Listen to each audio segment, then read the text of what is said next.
Hello అండి. మహాభారతంలోని ఒక ఆసక్తికరమైన ఘట్టాన్ని ఇప్పుడు చెప్పుకుందాం. పాండవులకు ఏదైనా ఆపద వచ్చినప్పుడు ప్రతిసారి శ్రీకృష్ణుడు వాళ్లకు అండగా ఉంటూ ప్రతిసారి ఆపద నుంచి వాళ్లను బయటపడవేసిన విషయాలను చెప్పుకుంటూ ఉంటాం.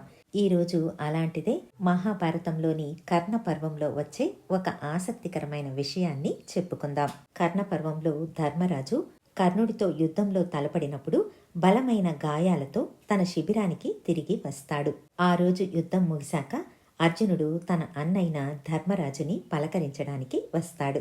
తనకు గాయమైన విషయం తెలిసి కర్ణుడిని చంపకుండా వచ్చాడని తెలిసి ధర్మరాజుకు దుఃఖంతో పాటు కోపం వస్తుంది. ఆ కోపంలో తన తమ్ముడైన అర్జునుడిని నానా విధాలుగా నిందిస్తాడు.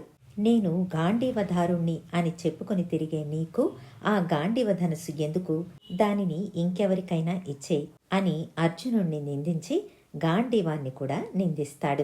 తన ఆయుధమైన గాంధీవాన్ని నిందించాడు అన్న కోపంతో అర్జునుడు తన అన్న అయిన ధర్మరాజుని కత్తితో చంపబోతాడు.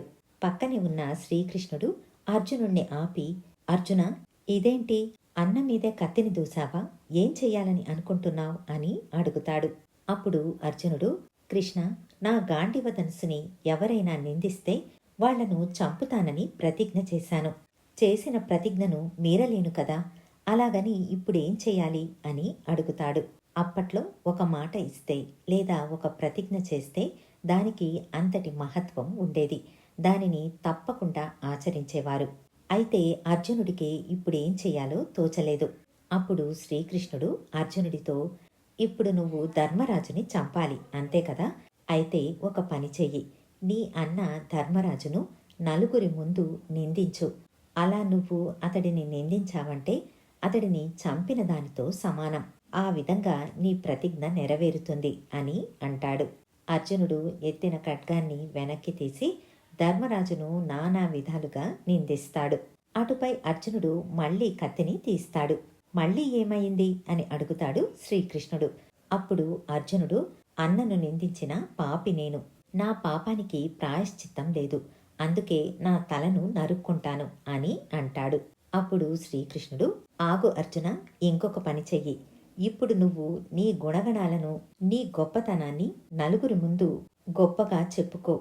అది ఆత్మహత్యతో సమానం. అదే ప్రాయశ్చిత్తం అని చెబుతాడు. అర్జునుడు ఆత్మస్తుతి చేసుకుని పరనింద ప్రాయశ్చిత్తాన్ని చేసుకుంటాడు.